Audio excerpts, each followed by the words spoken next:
Hey guys, it's Sarah and I am here with my December wrap up. So the last week of December was crazy for me. We went home to visit my family for Florida for Christmas and it was amazing. We had a really great trip.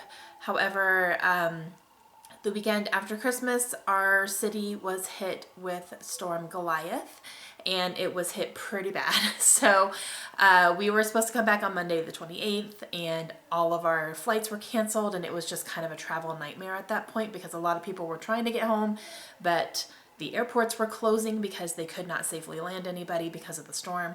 So it was a little crazy, but we ended up having 3 extra days with my family, which honestly was great because we got that 3 extra days. But we are finally home now. Everything's fine. The snow's starting to melt, so nothing's, we didn't really have much damage or anything to our house, which is good.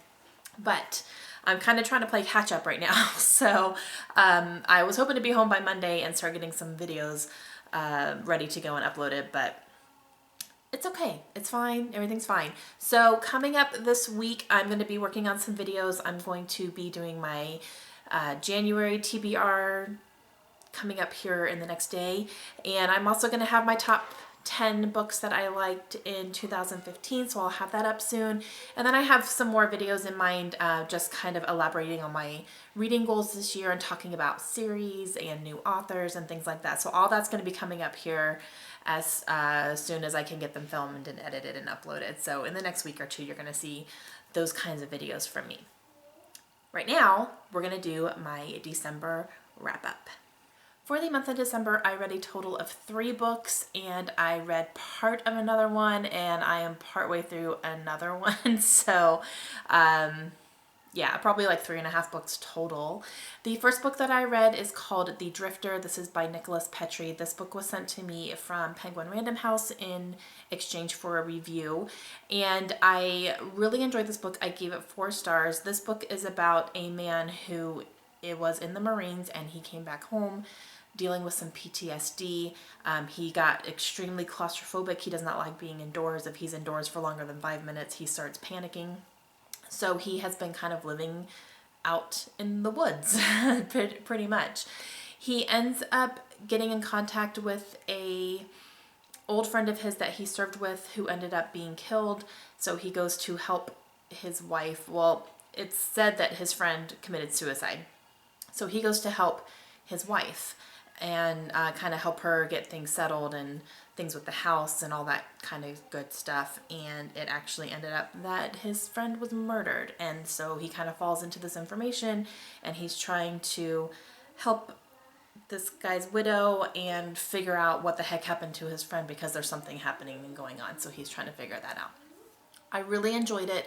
The only thing that really bothered me about it is that some of the characters were not described very well when they're first introduced, so I kind of had these pictures of these characters in my head, but then I had to completely change them because of their race.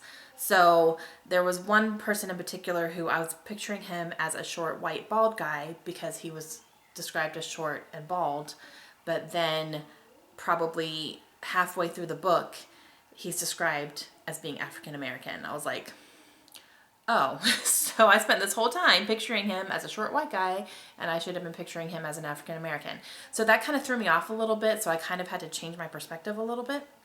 Other than that, I really did enjoy the story. I enjoyed how it ended. I enjoyed kind of not knowing what was really happening and kind of figuring out along with this main character. And yeah, so 4 stars for me, and this is going to be released in January. I'm gonna have to look up the date exactly. I'll put it down here, but I believe it's coming out this month.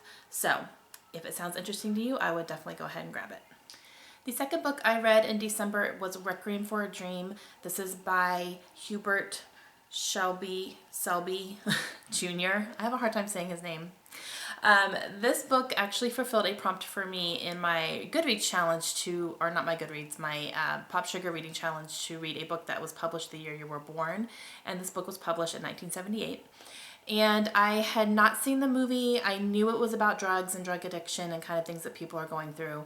But I really enjoyed this book. I gave it 4 stars. The stories were very interesting.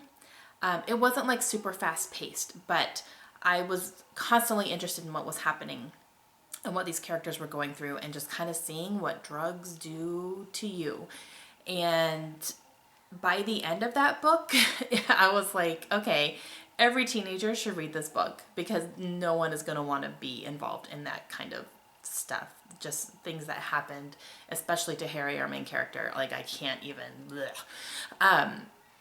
But it was very interesting to see kind of the desperation that happens throughout their addiction, and they spend a lot of time, not even admitting that they are addicted to anything when clearly they are. And the only thing that really threw me off was that there were no quotation marks. So it was hard to kind of decipher, okay, someone is speaking right now. Okay, who is speaking? Okay, this person's speaking. So that was a little hard for me to get used to. Probably about halfway through I was used to it, but it really threw me off at first. I was like, why are there no quotation marks in this book? And that's just the way it's written, so I don't know. But 4 stars for me. I really enjoyed it. I will probably watch the movie if it comes on Netflix anytime or anything like that. I'm not rushing out to get it, but I really enjoyed that book. The next book that I read, I actually only got 5 chapters into it, and that is because I got the first 5 chapters from NetGalley, and that is Soundless by Rochelle Mead.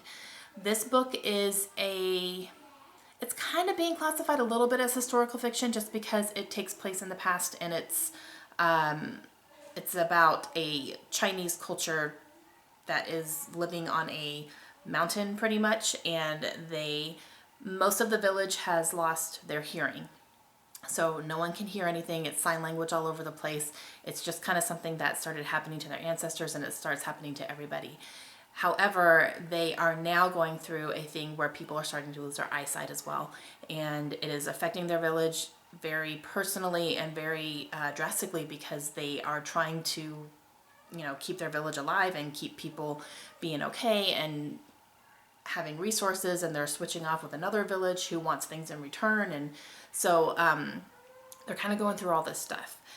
I got the first 5 chapters, like I said, from NetGalley, and I really, really enjoyed them. Really enjoyed them. So I am excited to pick this book up and finish it. So I have a hold on the library for it right now. So as soon as it comes in, I will be finishing that. But yeah, so the first 5 chapters of Soundless, I really, really enjoyed. And the 4th book that I picked up in December is It Starts With Food. This is written by Dallas and Melissa Hartwig. This is the kind of the science behind the Whole30 eating concept and eating, foods that are whole and good for you. And it's basically an eating program. And the science behind it was really great for me because it kind of gave me a lot of background on where foods come from and, the effects that they have on your body. So this is a program that I'm going to be doing in January with some friends of mine online. And so I wanted to make sure I read this part first before I start going into the program, so I kind of know what to expect and what my body's going to go through and all that kind of stuff. But yeah, 5 stars for this one. I really enjoyed just learning about all this stuff, and a lot of it made sense to me. Some of it was like, really? But but I'm excited. So January, I'm going to start with the Whole30, and I went ahead and read this. And the book that I'm currently in the middle of is The Book Thief by Marcus Suzak. I'm reading this on my Kindle. I do have a physical copy of it, but it's in the mail right now. It's weird. I took it to Florida with me, and then we ended up mailing back a couple of boxes of stuff, and I put it in there because I had it on my Kindle, and that's just easier for me to take around to the airport and stuff. But I am about 30% through it right now, and I'm really enjoying it. It did take me a little bit to really kind of get into it and get used to the writing and things like that. This book is fulfilling the last Pop Sugar Challenge prompt that I have, which is to read a book that you did not finish. I had started this a couple of years ago, and I couldn't get into it, so I put it down. But this time around, I'm really, really, I'm into it, and I'm enjoying it. So I'm currently trying to read that one. All right, guys, that is what I read in the month of December. Pretty solid considering half the month we were traveling and spending time with family and stuff, but I did manage to read a little bit every day. So I hope you guys enjoyed that. Let me know if you have any questions, and I will be back again in the next day or two with my January TBR. Hope you guys have a great day. I'll see you soon. Bye.